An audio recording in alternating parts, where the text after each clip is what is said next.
Blake, are you gonna wait till the show actually begins proper for you to flip the coin so me and Dylan know who gets to pick next in the predictions for the triple threats? I'm gonna let you sweat it out, like just take my goddamn time with it. Really, the only one that matters. Sweat what? We already know your picks are winning. What are we sweating? No, wait. Battle Royal is a toss-up, but the triple threat, that triple threat is like nowhere near a toss-up. That triple threat is gonna be, I'm gonna call it as a really, really good match, maybe even a great match, but we all know who's winning.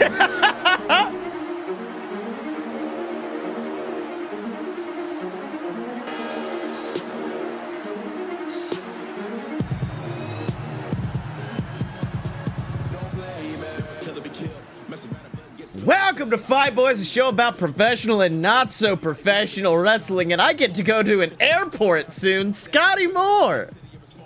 I'm breaking free, Blake Tanner. I refuse to pick these idiots up from the airport, the Dylan. It's not just because you have work. That's the excuse, is... No. I could have taken vacation time. I chose not to. Also, because I took a whole week of it, like, 2 weeks ago, and I was like, I don't think they're gonna let me get away with taking more. Where on the other side, I literally went into my boss's office yesterday, was like, can I have a Friday off? Yeah. I like to think it's, boss, I gotta take this Friday off, and he just looks up at you. Good. What? Good. Be gone. Abso-fucking-lutely not. They rely on me way too much. Well, now it's time to get into the second half of our Pinnacle series, which I really thought that the benchmark...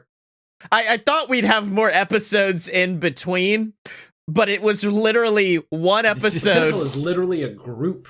Pinnacle is like the very top. Benchmark is like, this is what we, like, hold them all against. I have a degree in English. I will fight you on this. You have a degree in everything, Dylan. That's no longer a valid argument. I have a degree in Taco Bell, the Dylan. That is also true. You should just start saying, I have a degree. With a minor in the cheesy gordita crunch. It's not as good as you'd think. Yeah, it was actually pretty rough. So let's get into it with probably the most complicated category, which is just independent match. What would you use to introduce somebody to the world of independent wrestling? Oh, that's right. I forgot this was to introduce. Whoops. Oh, well. Yeah, because yours does need a little bit of... I think yours is still pretty good, though, because it's got an active crowd. Like, that's what... If I want to introduce someone to the world of independent wrestling, the one thing I want to show more than anything else is, like, look how buck wild this crowd is, and look at the shit they get away with.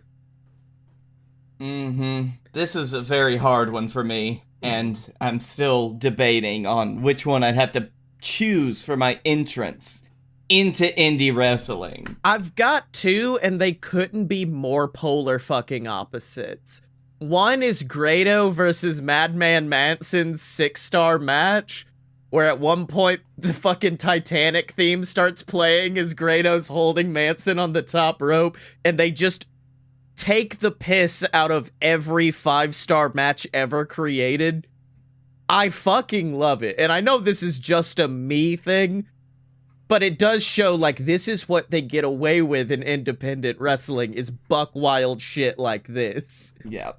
For me, I could not break it down into one, because indie wrestling is really good on having, like, these 2 or 3 match sagas. Yep. That are amazing, which is why I'm just bringing the Kevin Steen El Generico saga, because I know I brought up the Ladder War a couple weeks ago, but, like, all of the Steen Generico stuff I'd argue buck just wild and amazing. I'd argue just the lights out match, the fight without honor, that one, that would be very high up there for me. Yes, that's a good one. Also, any Bryan Danielson match, I'm just gonna get that out of the way. Ring of Honor, Bryan Danielson, top to bottom. Wasn't there one where Kenta just murdered him with the go to sleep?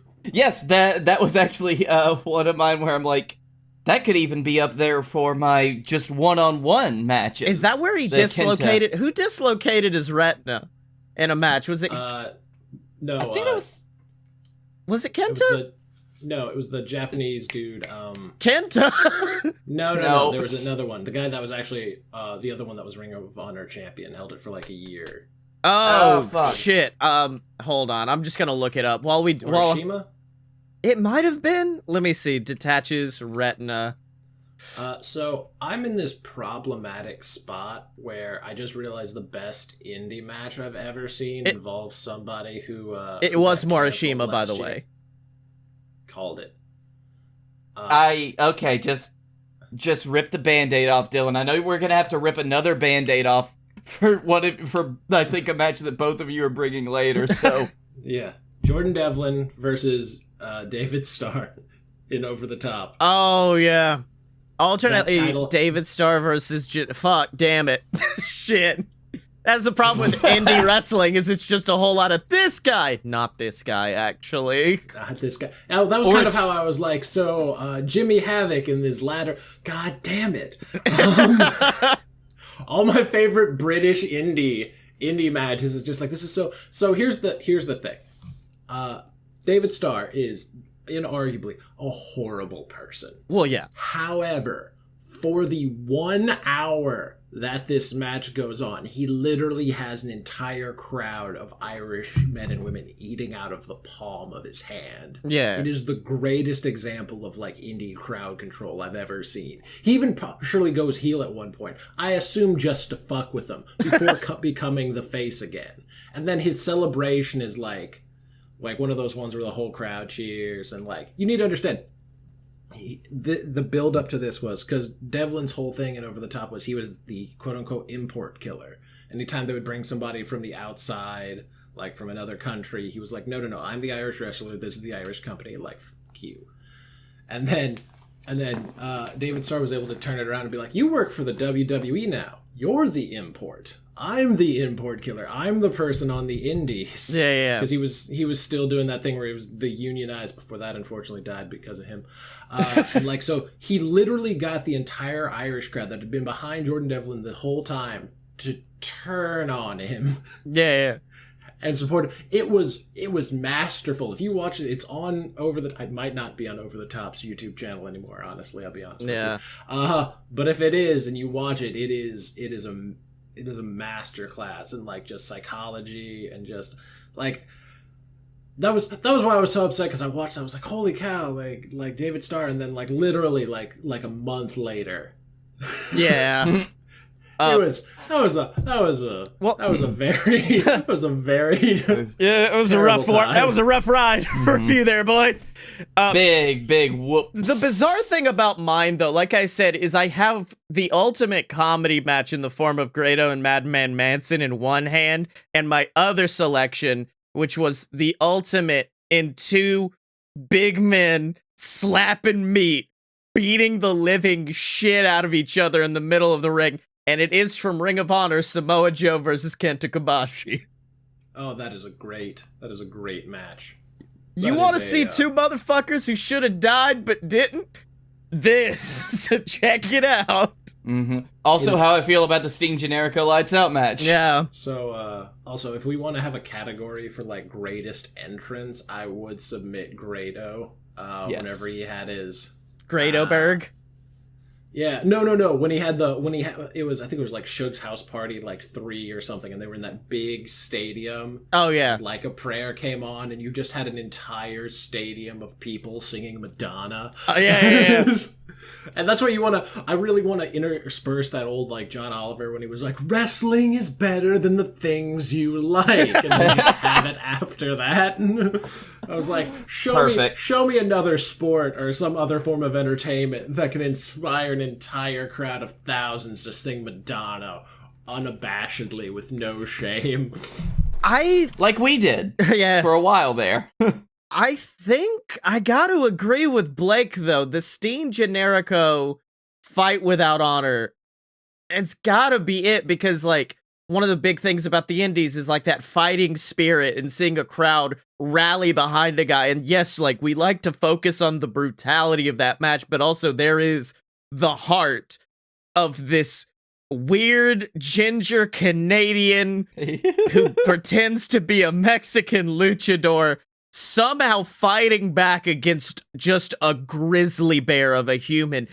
I could honestly like go on a full Wrestling History X about that match, so I'm not going to at this point, but I really do love it. It shows the ridiculousness of indie wrestling, but also the violence, but also the heart, but also the crowd.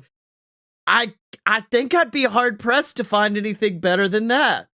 Well, that's the reason why so many people carry it over. It's like we just need Kevin and Sammy to fight in WWE, the company we don't talk about, but we just need them to fight every single time. That's why everybody wanted that feud, is because they knew what they could do. Yeah. So I actually agree with Scotty's Joe versus Kobashi. Because, like that's the thing where it's just like, let me show you this old match that introduces you to a Japanese legend, an American legend, and the magic of a bunch of people in what appears to be a random ballroom in New York City. A place far too fancy to see these two thick boys chopping the hell out of one another. So yeah, well, honestly, let's just narrow it down to anything in Hammerstein. Yeah, my favorite spot, that introduced me to one of my favorite Kobashi spots, which is where he just chops them like he's a lawnmower. Then he pretends to get tired and then just fucking goes ham again on him. I forget where, because Kojima does that too, and then Ryo Mizunami also did it. Except she had the little bit where she would go, like, do the, and then just like slap the shit out of some chick. It was great. It's great. I think we'll do both. We'll do Generico Steen, and we'll also put Joe Kobashi in there as well. I am sad that once I realized to introduce my favorite match, which is ZS Zack Sabre Jr. versus Chuck, where Chuck wins the title. Yeah. You gotta know like 4 matches worth of history. Yeah. But, like, man, the payoff for that feud is amazing. Yeah, it's very good. It's true. Like it's very like, but you're right. You need to see the story for the payoff, and it's hard to get the story in that into like a preview package. Yeah. Oh, it's so good though. That unfortunately was probably the peak of Chuck Taylor's career as far as like. Yeah. Actual wrestling. Not payment. He's getting so much money now. So much more money. Well, up next, why don't we determine the greatest Rumble, Battle Royal, whatever you want to call it, of all time? If someone's like, show me just a bunch of boys at once in the ring, slapping meat, beating the shit out of each other, where do you go? 2001. Rumble? Royal Rumble. Yeah, the one where Drew Carey showed up, and the one where, like, the Hardys started, and there was that one where Scotty 2 Hotty, like, starts walking towards the Brothers of Destruction, and he just looks, like, scared, rightfully so, and then he just gets chucked out, and then Austin wins. Like, it's great. Top to bottom, great Rumble. Yeah, that was honestly where I went to first, because you had... it was really a perfect Rumble, because you had the fun comedy stuff in the middle, you had some serious shit, and Steve Austin won. Yeah. I went with, if we're going strictly Rumble, I went with the 2010 Royal Rumble, which of course had the Sermon on the Mount to start things off with Punk, and then the big story of Shawn Michaels wanting his rematch against The Undertaker, who of course had a title at the time, and the only way you could face him at Mania is if he won the Rumble, and just Shawn desperately, like, clinging towards the ropes and then getting tossed off by Batista and then just super kicking every motherfucker in existence. This is the one where Edge returned in one, I believe. Yeah, this is the return of Edge, who won to face Jericho at Mania. Yeah, I fucking love it. Oddly enough, I don't remember that Mania match. Jericho Edge? Yeah. It wasn't, well, on a show where you already had, like, Cena, Batista, You had Taker, Shawn in Shawn's retirement match. You had Bret Hart returning to the ring for a doo-doo match against Vince McMahon. It's real hard for those two to stand out. Right, but like I remember Jericho's other matches at Mania. Like I vividly remember his match against Punk like a few years later. Yeah. The only part I really remember of the match is afterwards, because Edge loses, snaps, and beats the shit out of Jericho, and then spears him through an announce table. Yeah, that'll do it. That'll do it. But honorable mention it moment-wise for a Rumble, though, to 1992, because I was looking at clips of old Rumbles. Is that the one Flair won? Because that's a good one, yes, too. That's a good motherfucking one. And it's because of Bobby Hogan Heenan. Goes in and, eliminates Sid Vicious like an asshole. Yeah, that's the one. But the moment that I remember is Roddy Piper saving Ric Flair for some reason, and Heenan going, "You see?"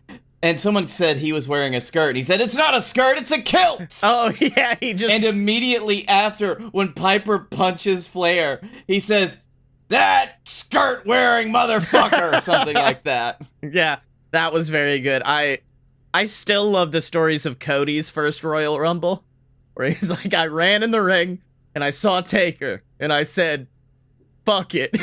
And I hit this man as hard as I could, and he did not move.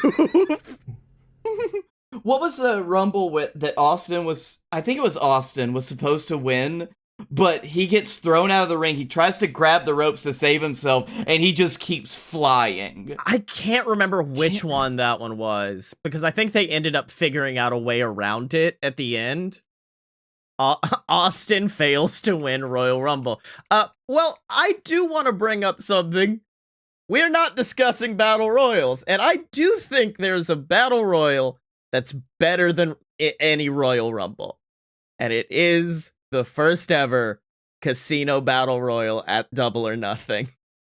Because they fixed the one problem with A, a Rumble, or B, a normal Battle Royal. Because a normal Battle Royal, everyone's there at once, it's hard to pay attention. Rumble, there's only 2 people, and it's a slow burn.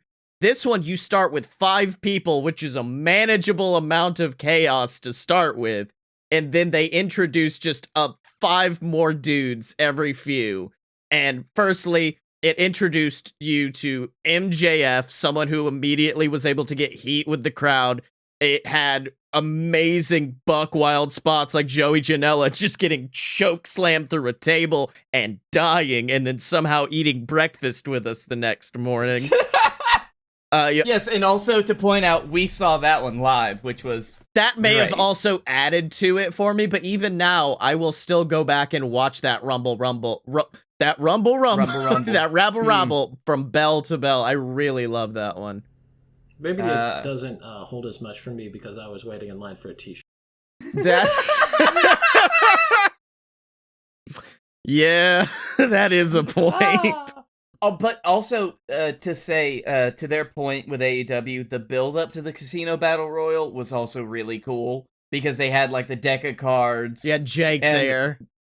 Yeah, and that was, a couple weeks before when, I'll remember the moment where it's, where Sean Spears was announced, and he had the fucking 10. Yeah. And then, of course, his debut, which was amazing. Then you had Billy Gunn coming out. You had people who ended up not getting signed, but still were able to put on great shows. I think, was it Sunny Days? The weird yellow face painted guy who was in it. Starting off, you had Dustin Thomas, who, of course, man ain't got no legs, which in my opinion means he should have never lost. His feet did not touch the ground. But doing amazing shit. You had Glacier? Mm-hmm. You had Glacier. You had Glacier! But yeah, I that will always hold a special. And then, of course, Hangman Page, the world's greatest babyface, coming back at the end. Maxwell thinking he got the victory. Hangman turning around, Buckshot yeets him out of the ring. And then Hangman is going to challenge for the championship, which is what we still all want to see. Yeah. Is Dragon Con a thing this year? It is, but I don't think we're doing it. Okay, so we should save up all our money and go to Chicago. Fuck yeah. Absolutely. Because guess what? I've called it. I'm right. Once again, I'm right. I don't know how far ago we started talking about it, where I was just like, no, it'll be it all out. That'll be where Paige will win it. You guys were like, are you sure of that? I was like, no, it won't be a double. It'll be it all out. And so far, I'm right. What man knows how to call his AEW shots? I did initially also have the WrestleMania the first ever armbar, first ever Andre Memorial Battle Royal, until I rewatched it and realized this match is kind of shit, huh? Except for Cesaro. except for Cesaro being a big strong boy and picking up the big How many shit. matches can you say that for? This match is shit except for Cesaro. Yep. Even one-on-one matches. This match is shit if it wasn't for Cesaro. What do we want to go with, boys? We beat you by democracy, so the 2001 Royal Rumble. Yeah, I'm down with that. 2001, yeah. We may watch that in the airport while waiting. We're gonna have time. Up next, 2 out of 3 falls matches. Dylan, I know. Okay, Dylan, I know. Let's talk about other stuff first. Yeah, can I go Blake. first? No, Blake. Try to convince me otherwise. I'm not gonna try to convince you. I just want to go first, so I don't have to talk about what you're gonna talk about.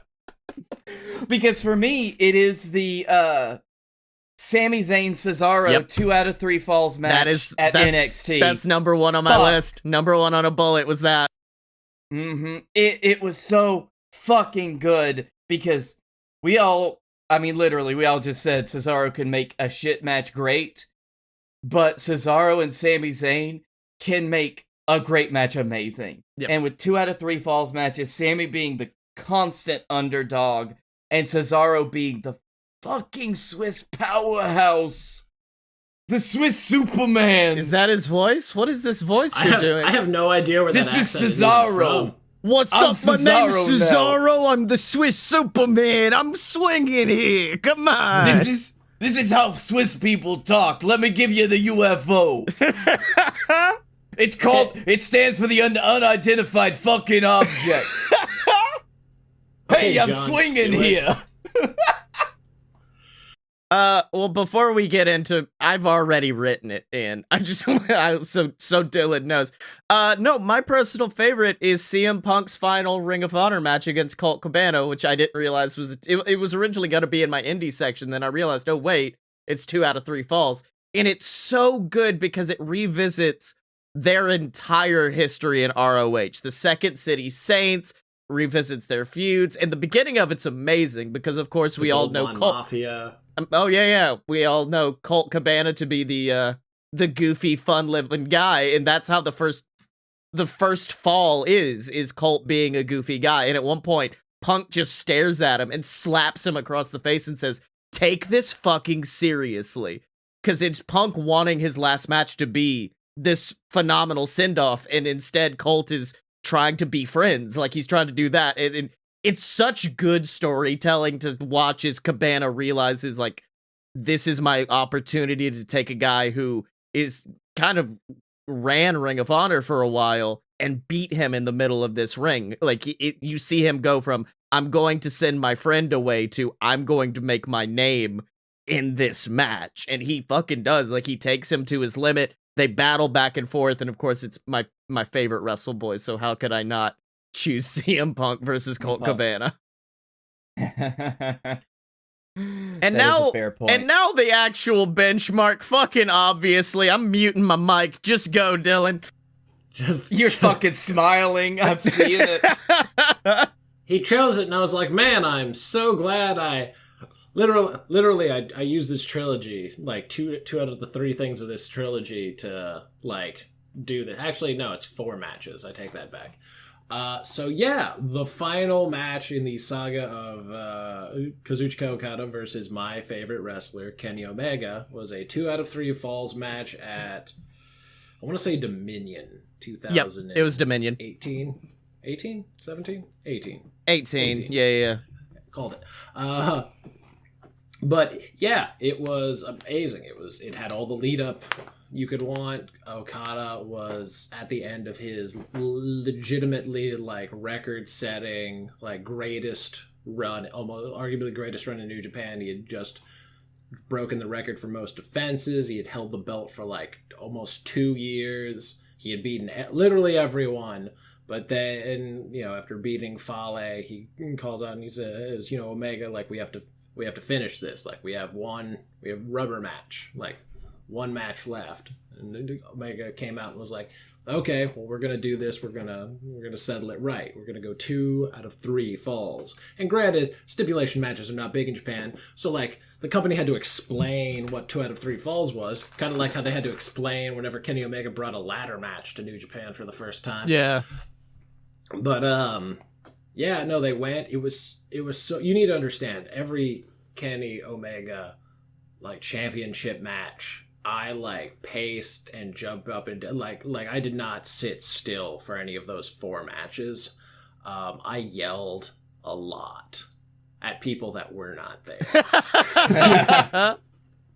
But yeah, it went all the ways you wouldn't expect. The first fall didn't come from a finish. Okada got like a surprise roll up, Yeah. or a surprise pin, and then it became okay. Well, shit, what's the story for the rest of it? And then because you're like, Okada might win. He didn't use his finish. He didn't burn a finish like for it. Yeah. Like what's gonna happen? Mm-hmm. And we all know Okada starts the match with 3 finishers saved up. Yeah, exactly. He really burns them all in one go and just rainmakers you over and over again. But yeah, Omega battles back. It's a second fall, and then has that like call with Don Callis where he just yells "hook the leg" for like a minute. Yeah. And Omega wins, and it's so good. It's so good. Just the chemistry they have. It's not as good as the thing that I'm gonna have later. Yeah. But it's, oh my god. I remember us watching. Was it The Greatest Show, Blake? I believe it was This is The Greatest Show that we were watching, and we were very drunk and we were upset because it wasn't The Greatest Show, and we said, you know what? Let's watch The Greatest Show. Kenny Omega versus Okada 2 out of 3 falls.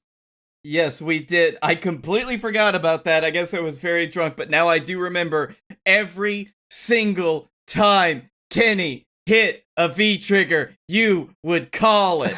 I would scream, no, V-trigger and Rainmaker, and I would roll my R's to space. V-trigger! It was yeah. Oh, yeah. It was, a phenomenal fucking match. And, I mean, that just shows you how great Okada and Kenny Omega are. Yeah. 2 of the literal best up next in the business. A match that, in my opinion, is hard to make good, no matter what. What is the greatest last man standing match of all time? Okay, here, I can go first on this one. So I had to think about it because, like, I've only seen a few of them, but there was one that stuck out in my memory because it had a couple of spots I really liked. And it was Owens versus Ambrose Rumble 2016 for, I believe it was for the IC title. But it was the one that ended with Kevin Owens doing his career trope of building a giant death trap out of steel chairs and then the person moving. And him killing himself. But I remember it because it had my favorite Rumbles, or my favorite last man standing spot, which was he was about to get counted to 10 and then he just rolls out of the ring so that his feet touch the ground outside the ring. And he just kind of leans on the mat and is like, that counts. He's standing. And I was like, oh, I love that so much. But it was so vicious and it was so like methodical. And it had 2, like that feud was probably one of my top 5 like WWE feuds because like it was just 2 guys giving it their all for a belt that at that time meant something.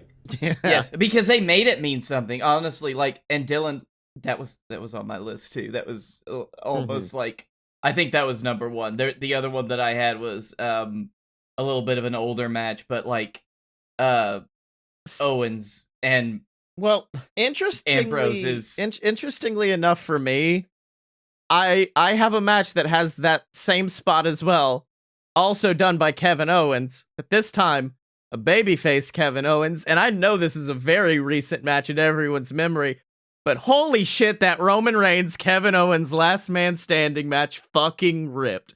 It was taking. Yeah, except for that bit. Where Let's Kevin Owens ignore should've that. won. Can't. Let's ignore Can't. Paul That's like Heyman me unable saying- to use a That's key. like me saying the barbed wire death match is the greatest thing ever, and just ignoring the part at the end where sprinklers went off. Like, I can't. Yeah. I can't. I want to. I really want to. It would make my life a lot better, but I can't. Yeah, I think.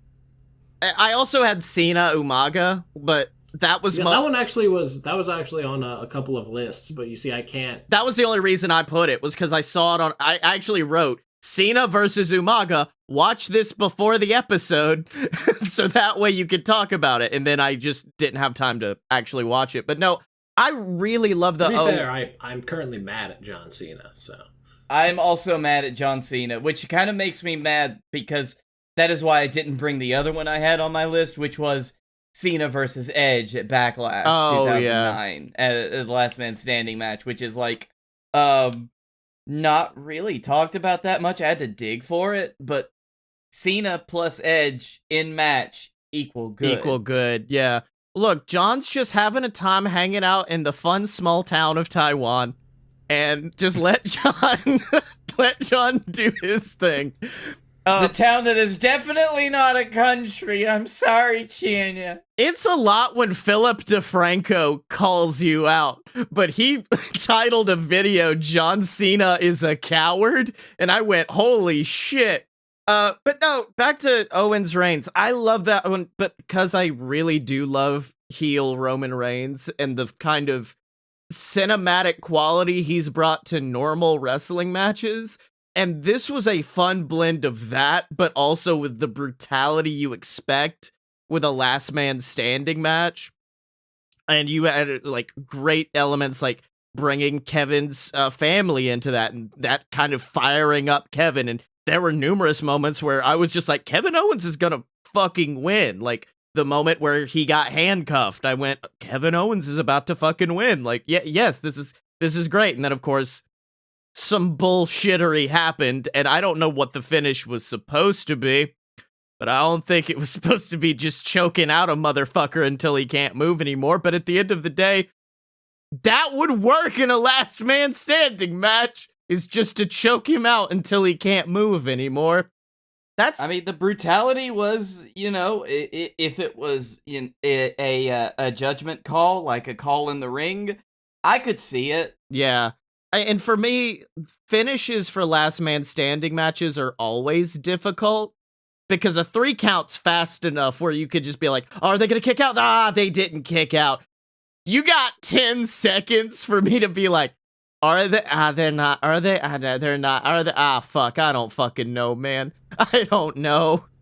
On a weird side note, has Kevin ever come out and said why he started using the stunner and not the pop-up powerbomb anymore? I honestly think it was a rib on Stone Cold because he used to use the stunner in matches, but it's like a signature, not something that would get him finishes. And he went on Austin's podcast, and Stone Cold was immediately like, all right, I want to take you back to the April 3rd episode of Monday Night Raw, where you hit this sumbitch with a stunner, you pinned him to the mat, and the sumbitch kicked out at 2. What the hell is that? And I think Kevin blatantly said, the next time I use a stunner in the match, it will be the end of the match.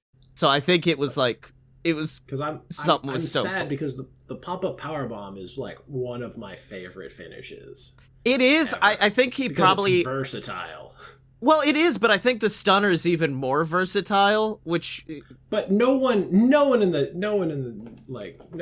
there sells it well. Oh yeah. Yeah, anymore. Like that's the next thing that Stone Cold should get on them about is the people selling the stunners badly. Well, it's no, like, Stone Cold doesn't need to do that. The Rock needs to do that. Just be like, you go down. Listen, I just need him to stun Dolph Ziggler once. That's all. Yeah. I just need Dolph Ziggler to sell it.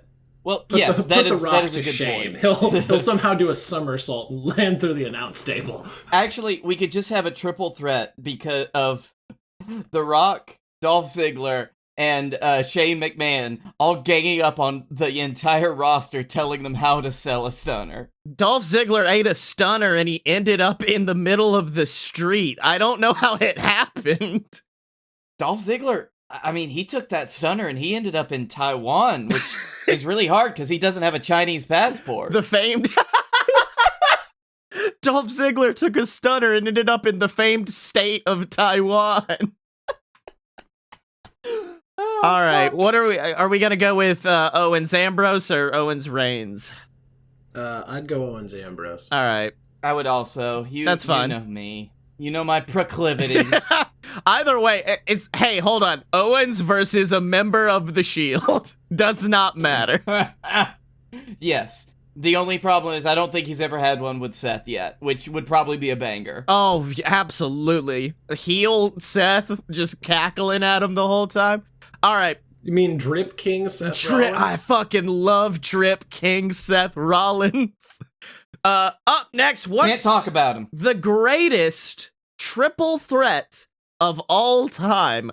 And I know Dylan and I agree on one on my list. Would you like to start? This is another one of those where it's just like asterisk, asterisk, asterisk.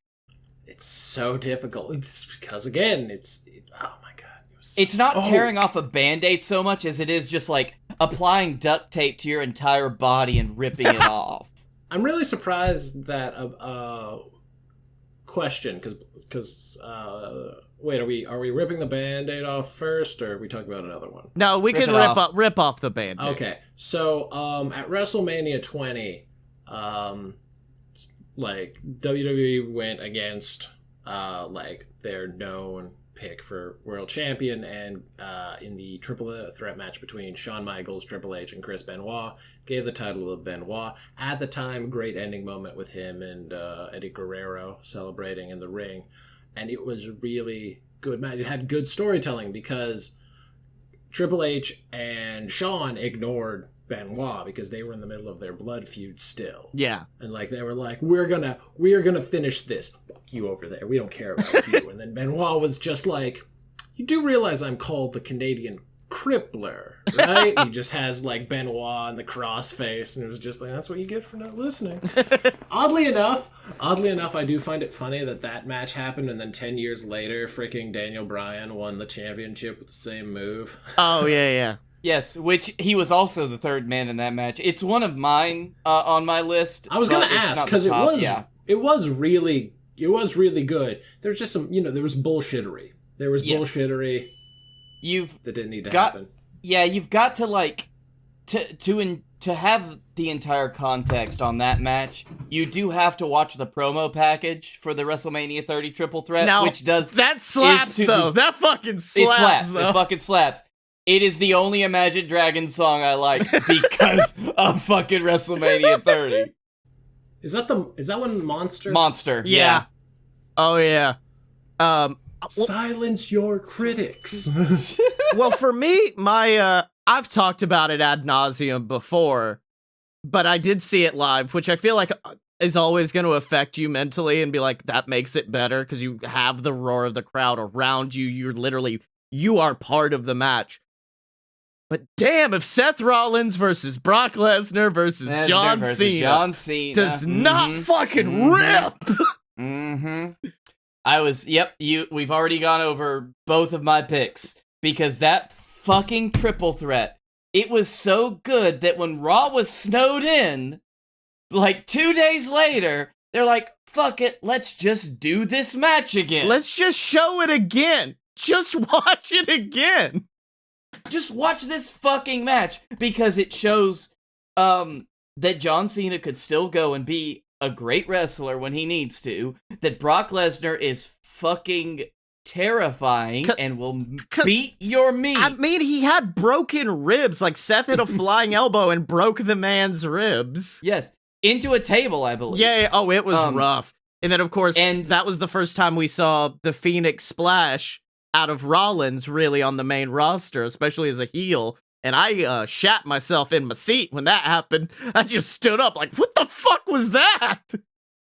It really plays into the strengths of a triple threat match so much because you had all three of them going at it like full force. Lesnar was taken out, and then Seth and Cena just had a whole ass match before Brock came back. Brock was like, hey, you remember me? F5, F5, F5. I stored finishers while I was over there. German.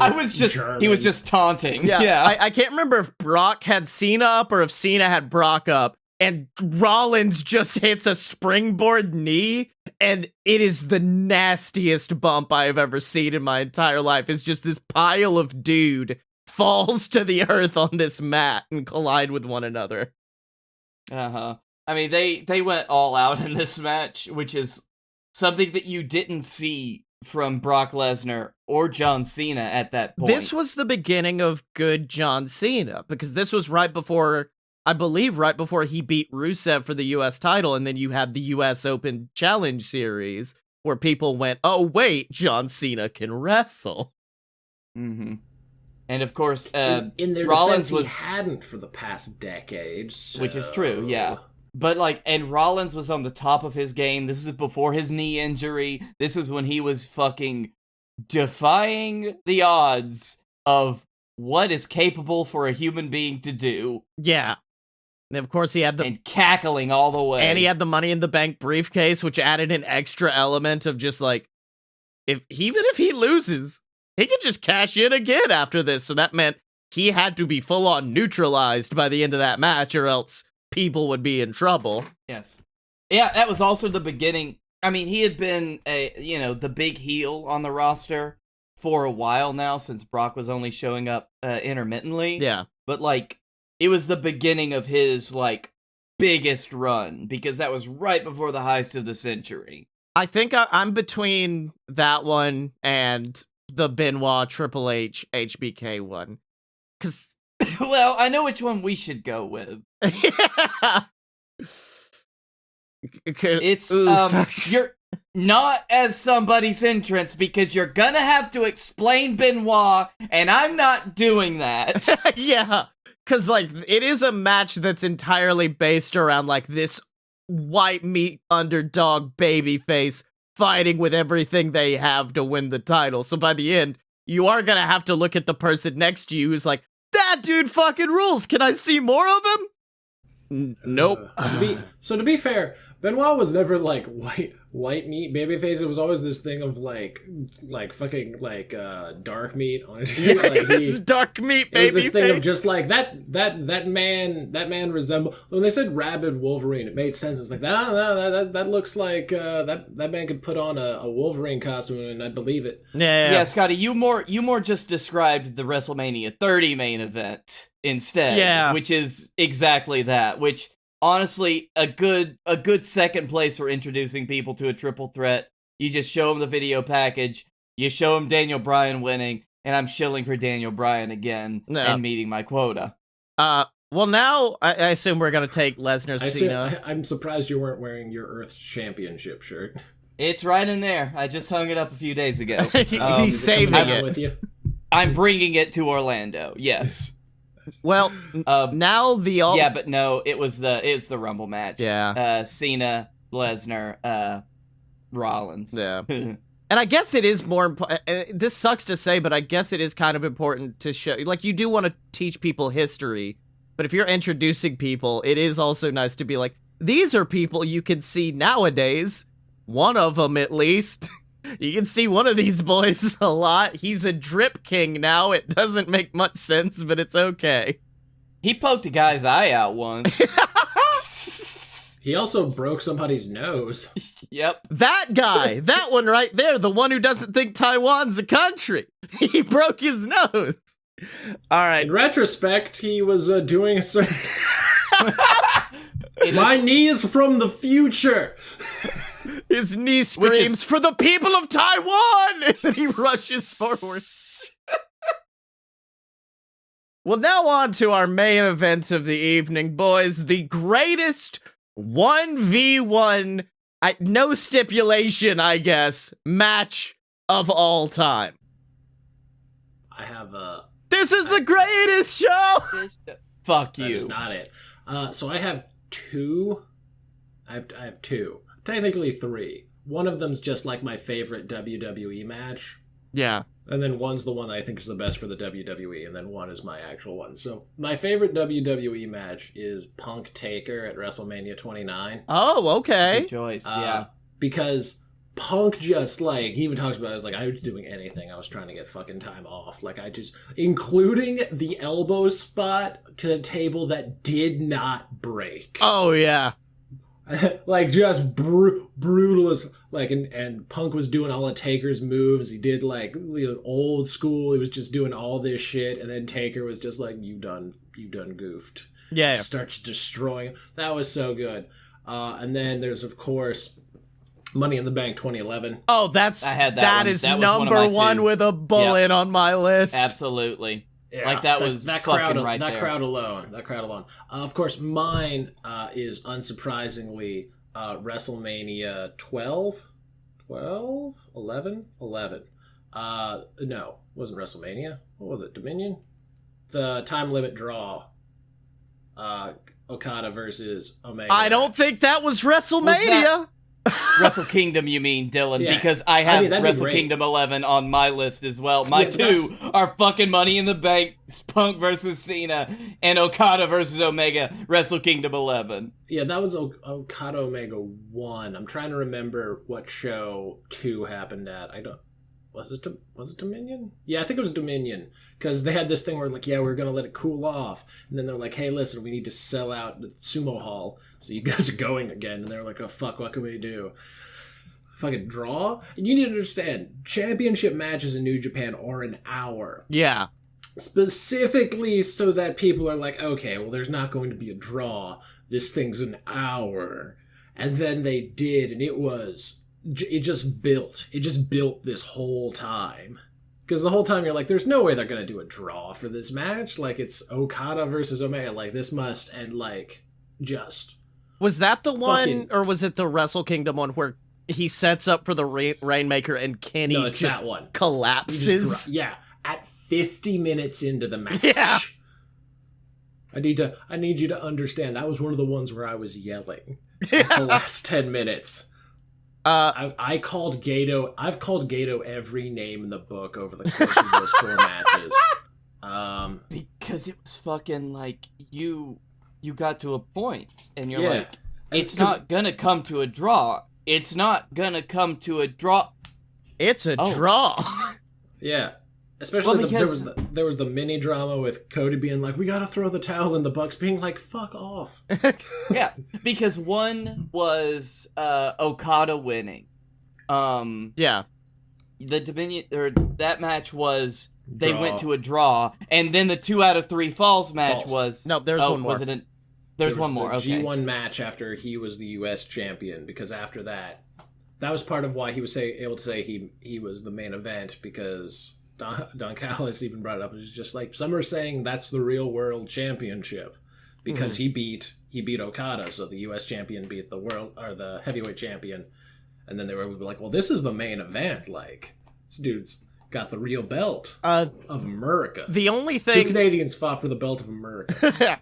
the only other thing I have is, of course, fucking Michaels versus Taker, WrestleMania 25. Like, greatest WrestleMania match of. If you ask, that's my benchmark WrestleMania match. Ask me to show you WrestleMania.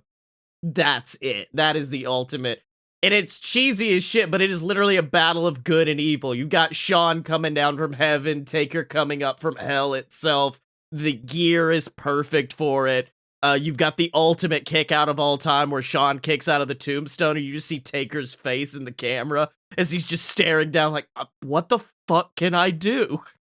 And yeah, Taker got to the point where he's just like, stay fucking down.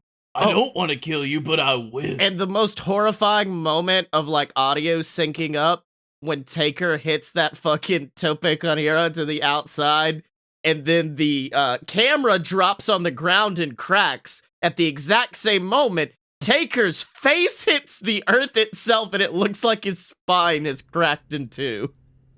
And that guy got fired because that was Deuce from Deuce and Domino. Oh fuck, that's right, it was. But yeah, I really don't know if there's anything that could beat Punk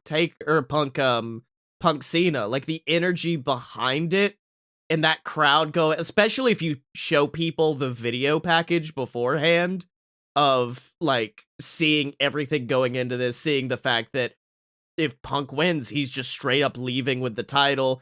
It was arguably one of the most exciting times in pro wrestling, and it built to a head right there. I think that actually brings up a funny thing that I was thinking about, where WWE can have an edge is because their production value is always so good that when they have a phenomenal match, their production packages are so like amazing.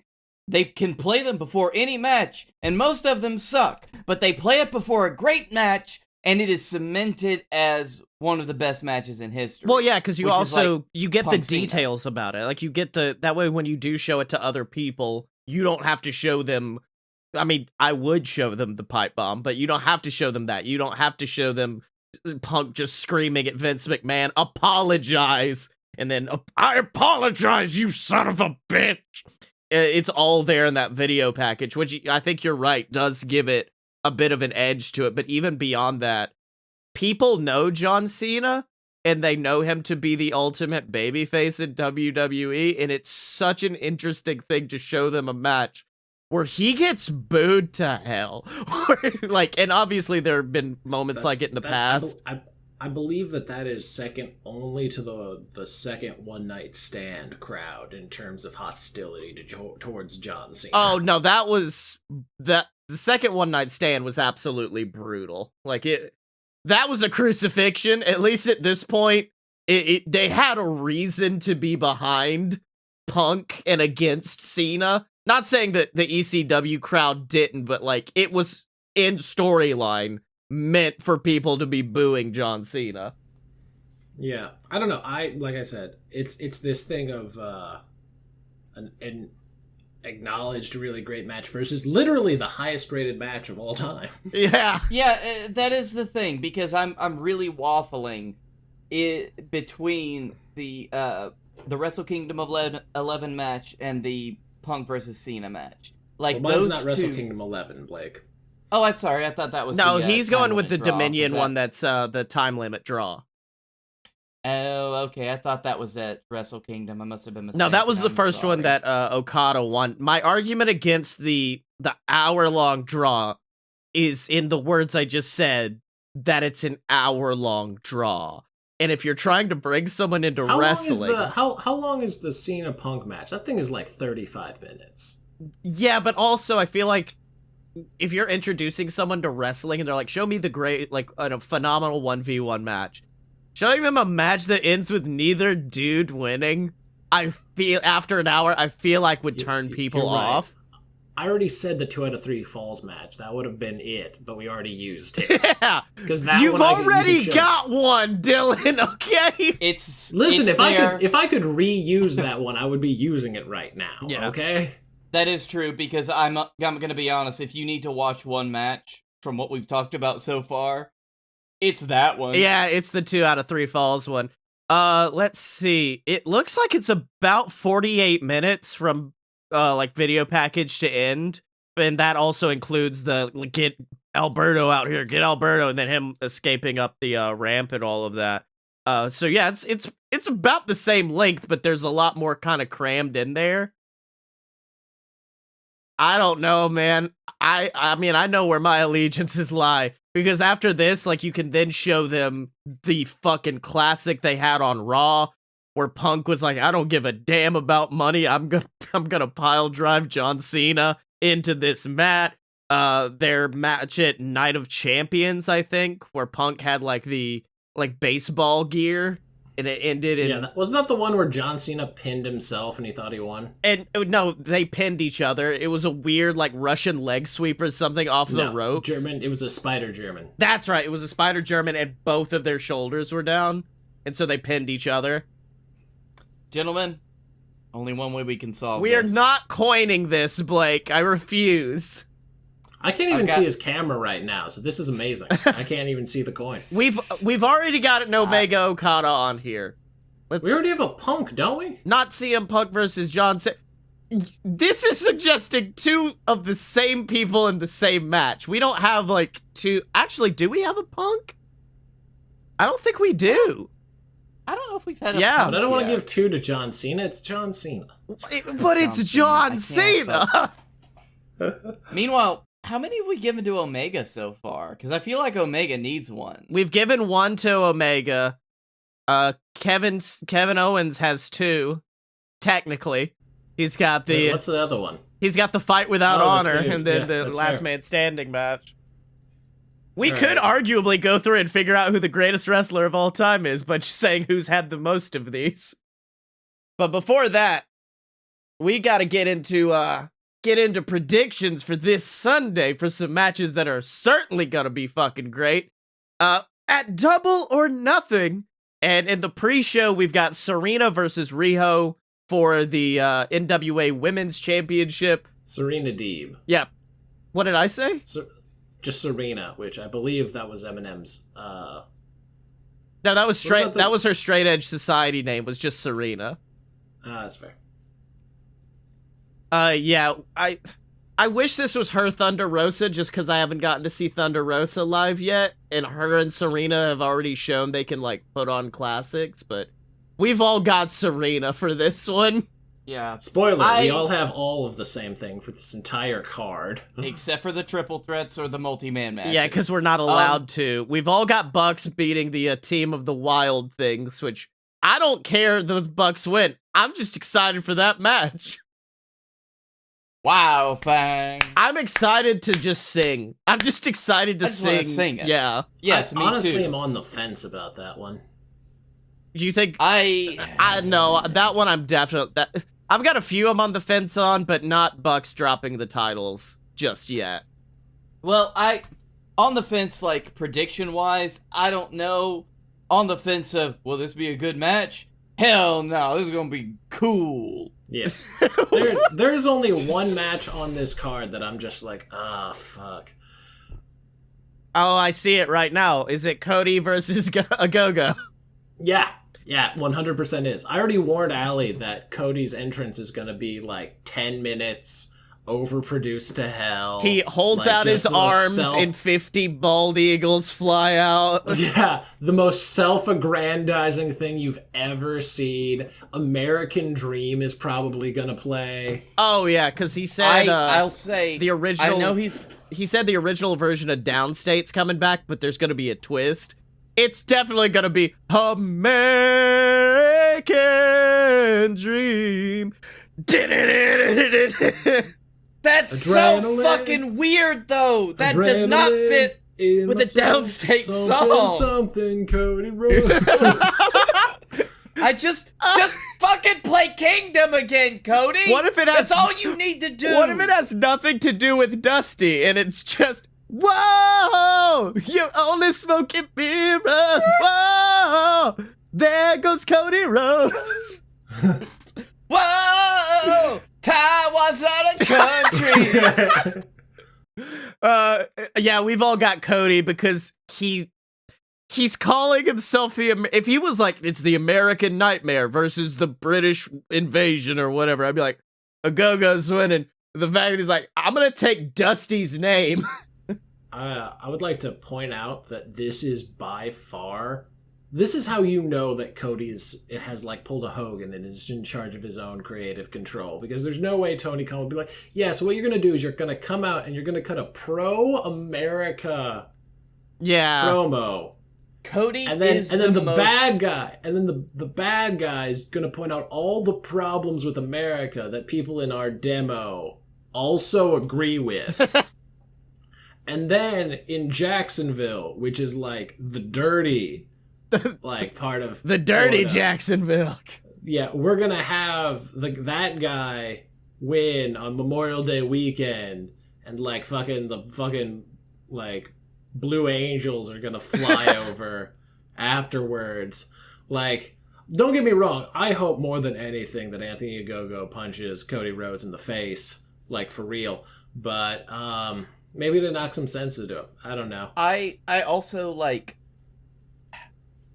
This is the realization that I've come to with Cody, is he is the most WWE thing on AEW. Oh, yeah. And just for that fact alone, I like whatever he does the least, until he breaks from that and actually challenges himself to do something that is not horribly WWE. I mean, to be fair, his TNT title run, his first one, that was decent. Everything after he won the belt. He had I know the America promo was cheesy as all hell, but I liked it. Like, I enjoyed the cheesy ass American promo.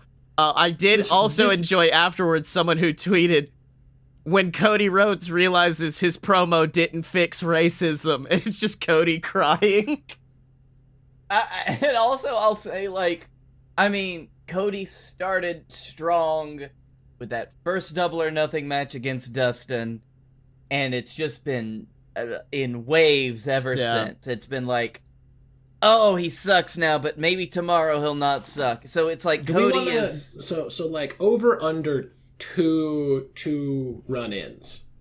Oh, easily. Like, QT is gonna get involved, like... And then, like, the Gun Club, and then Camarado's gonna, like... And Dustin, like, I swear to God, that's gonna be my piss break match. That's what it's gonna be. I'm gonna walk away during Cody's entrance. I hope a Go-Go comes out first so I can see his entrance, and then I'll be like, listen, I'm gonna take a piss. This is gonna like The Undertaker. By the time I get back, maybe his entrance will be over. Yeah. No, I am never going to take your advice on an AEW show on when the piss break should be, Dylan. Yeah. You've burned me before. At Double or Nothing, no less. Yeah. At Double or Nothing. I want you to know there's going to be a time where I'm just going to lean over and be like, hey, Blake, you want to get us a drink right now? We got... Totally get us some Cokes. We got Sheeta versus Baker. It's gonna be a good match. Like, it's gonna be a good one, but we all know, right? Like... It's gotta be time. Sheeta has had the belt for over a year. I don't know what else Sheeta can do, which is also why I picked another team to be winning later on. And Dylan, I can hear how much it hurts. I hear it. That Dylan is picking Britt Baker to win the biggest prize in all of women's wrestling. She's not winning the World of Stardom Championship. Yeah, we've all got Baker for that.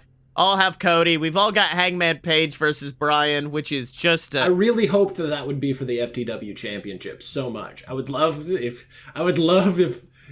we just got a shirt that says "fuck the world" cowboy shit. Yep. You mean if Hangman started his own fucking belt collection?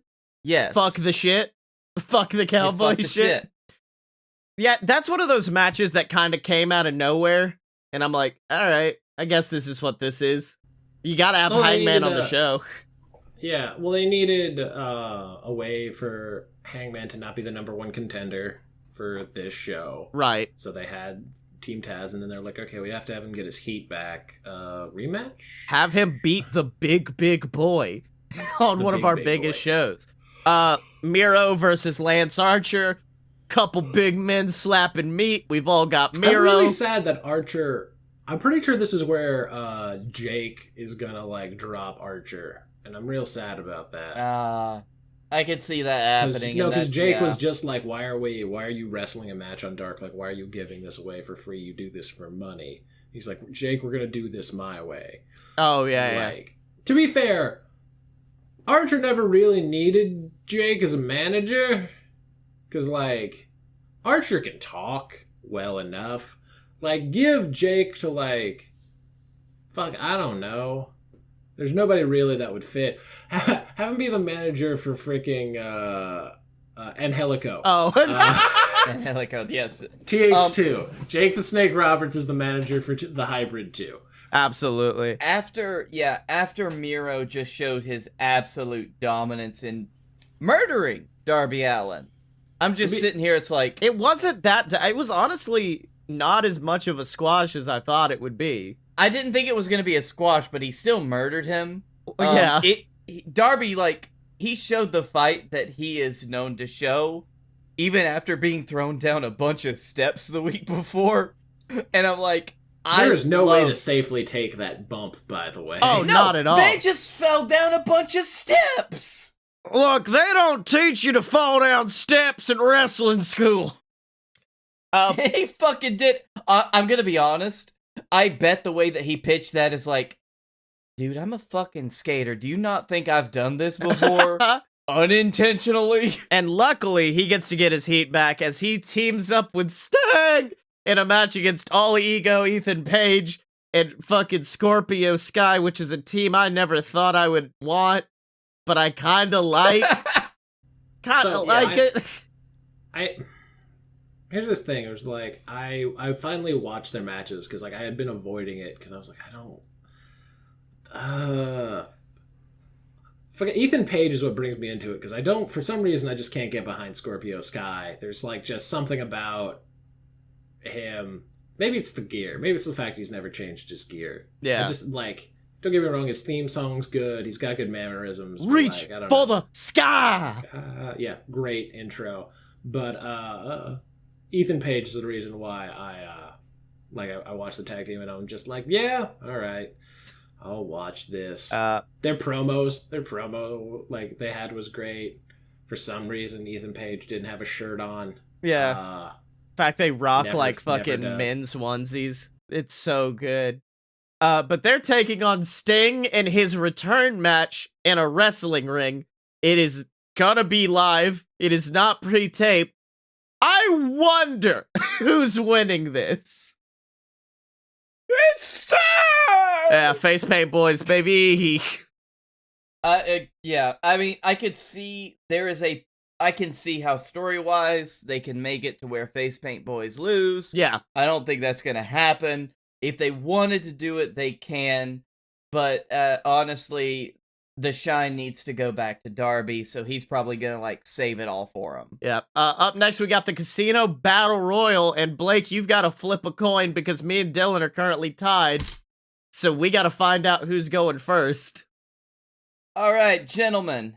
I've got a Susan.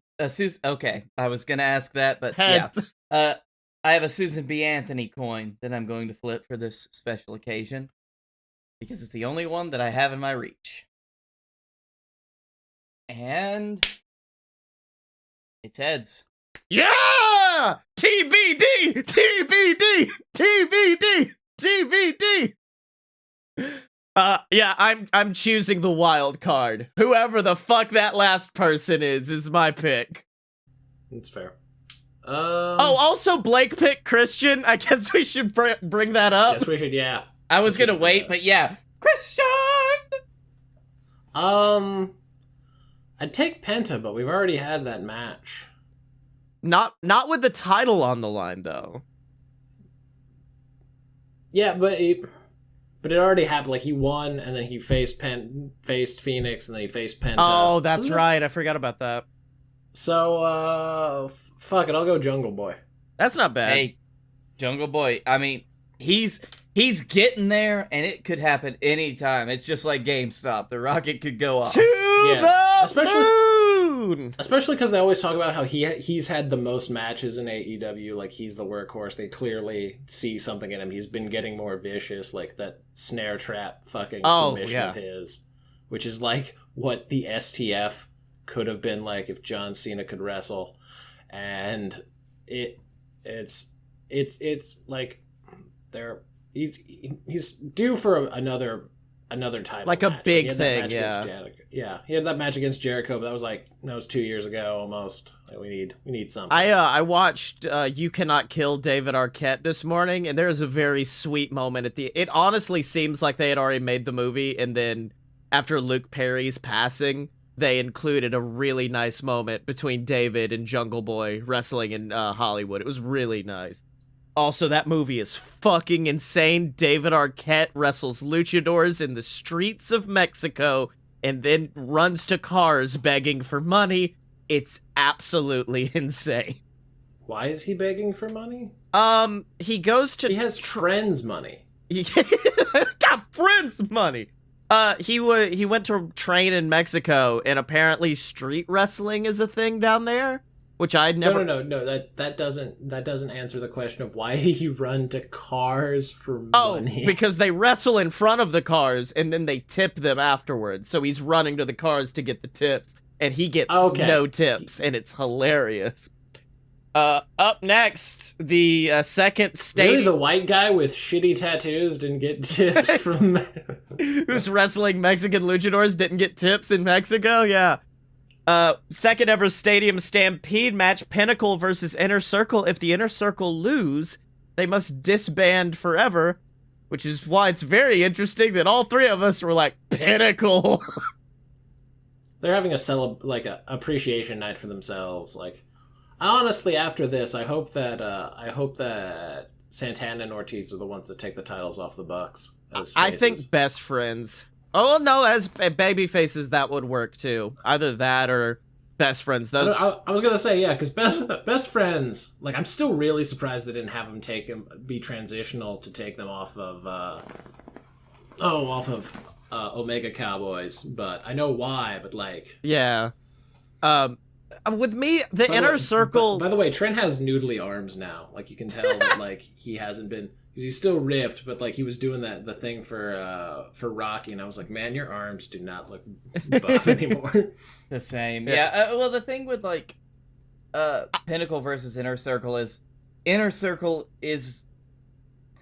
It's been done. You know, it's run its course. They are done. It's run its course. The minute they turned face was the minute I was like, oh, you guys are not lasting much longer, are you? Yeah, because I think they're all None of you are face. They're all kind of holding each other back, interestingly enough. Like, I feel like Hager, if he went off on his own, could be, like, a dominant monster in some division.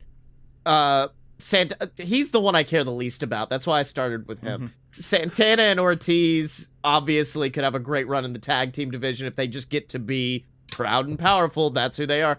I still assert Sammy Guevara could become a Darby Allin level babyface if they let him. And that's... Yep. But right now he's having to play second fiddle to everyone's dad, Chris Jericho. And this is the one thing to free them all up. I think it's going to be a good match. It's pre-taped again, right? More than likely. I do still want to sing old Judas. I can't wait to sing that live. But yeah, I also think this is probably where Jericho takes some time off, goes and tours with Fozzy for a few, spreads some COVID. Before everyone's vaccinated. He wants this one last shot at it before everyone's cool. He sings Judas for a reason, Scotty. I mean, he goes back to Japan, spreads some more COVID. You know, he does what he does. Goes to the great country of of China, and it's the inner city of Taiwan. And then finally, the main event. It is a triple threat, which means me and Dylan are about to lose some points. I guess I'll take Orange Cassidy. I'll take CM Punk. I don't care. Yes. I mean, because we all know that Kenny Omega's winning. Kenny Omega. So do we want to? Yeah. Do we want to take like side bets on who TBD is? Daniel Bryan. I got nothing on TBD for this one. Like last year, there was like news and rumblings. Chris Hero. Oh fuck! Hero's a good one. I'd be extraordinarily happy. By the way, I can't tell you how much Chris Hero ain't nothing to fuck with. Yes! Y'all can play that? I know it's a pay-per-view, but how is this gonna work for TV? I mean, Tony Khan comes out and says, yeah, we just did that. I'm Tony Khan. Do you know how much I've made in Bitcoin? Alright, Jesus. Alright, AEW Double or Nothing 7, potential surprise entrance for the Casino Battle Royal. Of course, Big Boy is up there, Daniel Bryan. I actually don't mind this one, Andrade. That's not bad. Rich Swann, that would be good, but I'd like that. But that would assume Rich would win and win the opportunity to go against Kenny, and there's no reason to do that. Yeah. Moose. That's the Moose. fucking second one on the list is Moose. Run today? Then Paul Have you White. seen pictures of him lately? That man has gotten too cut. Yeah. Yeah. Like, I'm just like, bro, you need to bulk up a bit. You do not need to be that chiseled. It's uncomfortable now. Oh, Speed. Sir, please, I'm gonna need you to walk out of the room. I'm very uncomfortable. Yeah. Speedball Mike Bailey is also on this one as well. I would, dude, because they've been talking about him going to NXT, and I was like, I would give so much money if you would just go to AEW so I can have Veda Scott back. I miss her on commentary so much. Someone said, personally assuming it's one of three options. Someone from Impact, someone from New Japan, or Nick Gage, who was rumored to have supposed to debut for them last year. Someone replied, well, it's Gage if they want someone in the match to die. It's Okada if they want the rest of us to die. It's Suzuki if they want me to scream like a little girl. I'd fucking shit for Nick Gage, baby, if, like, Metallica started cranking through that whole arena. You know Tony could pay for it. Yeah, oh, easily. I'm really sad that, like, the 90 days isn't up, or else I'd say Joe, and that would rock so hard. Honestly, Tony's like, you know what? How much would they sue you for this? I got you. Don't worry about it. Well, honestly, because the WWE non-compete is bullshit, Tony could just say, I got lawyers. I'll back. I got lawyers, dude. I can cover it. It'll be a lot cheaper than me, like, busting you out of it. Yeah. Let's do this. So yeah, I say Hero. Okay, so I'm gonna write this one down. No, Moose. Okay, Blake's got Moose. We got Chris Hero. Fuck it, Nick fucking Gage. This is me dreamboarding that into existence. Well, that means that if one of you are right, then We could end up tied. I'm pretty sure it'll be Scotty, and I'll end up in last again, but only by a point. So you know. The only other place I'd like to see Gage is like after Bucks beat down Kingston and Moxley. Comes out, stares down Moxley, turns around. He's not gonna. If Nick Gage shows up, you're not gonna hear his music. He's just gonna be there all of a sudden.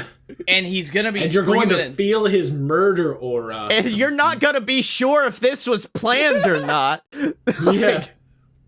And he's just gonna have a mic and start screaming at Mox and Kingston about how weak they become. Oh yeah. No, because he would just beat the shit out of them. Nick Gage don't need no promos, baby. Yeah. Alright. Until next time, what'd you boys learn this week? I learned that you can't rip the Band-Aid off of Chris Benoit. Woofa doofa. Yep, and that is exactly what I mean. And I learned that John Cena's favorite he's got two kinds of music he likes, country and Taiwan. Taiwan. Oh my gosh. I learned that I will totally try to insert a Kenny Omega match into every category that it's possible for. It's not hard. Yep. It's not hard. difficult. Ladder match, Kenny Omega. 2 out of 3 falls, Kenny Omega. Death match, Kenny Omega. Comedy match, Kenny Omega versus a 10-year-old. Kenny Omega versus a blow-up doll. Kenny Omega versus Bryan Danielson. What is your name? John Jacob Wait. Jingleheimer Schmidt. Your name is my name too. That was a real match. Oh yeah, these two people, and they were both in the middle of like pretty serious runs at certain points. Oh yeah, the best part's Excalibur on commentary going, I don't have to say anything. I'm just gonna let this happen. I'm just gonna. El Generico is a big boy.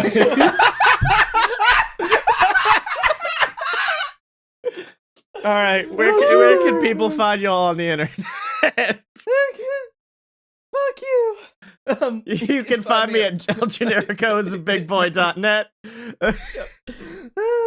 You can find me at Blake A. Tanner on Twitter, Darkroom Video on YouTube, Future Best Friends on YouTube. Fuck, man. And you can find me in Orlando, baby, going to Disney World. And then Jacksonville. And Universal. And you can find me on Twitter at ScottyMo, SCOTTYEMO. Check out all my other podcasts, from fun fiction to the mini adventures of Sammy Magic to the weird, the actual play TTRPG, where we combine tabletop with audio drama, and I get to be a cool 90s CIA agent, and it's just a fun Monster of the Week show. I really love it, and you need to check it out at jointheweird.com. Special thanks to Mega Ran for our theme song, Fighters. Totally check out Mega Ran at his book signing in fucking Winter Park on Friday. Like, fucking check him out. We're gonna be there. We're gonna hang out with Mega Ran. I mean, Mega Ran doesn't know that we're gonna be there. That's gonna be fun. I think I told he put it on. That would have been, we just show, hey buddy, what the shit? And as always, you can find us at aloadofpurebs.com. Step up to the merch table at merch.aloadofpurebs.com. Find us on Facebook, donate to the Patreon, subscribe on YouTube, and remember to follow us on Twitter at Fight Boy Show, because when you're a fight boy for life!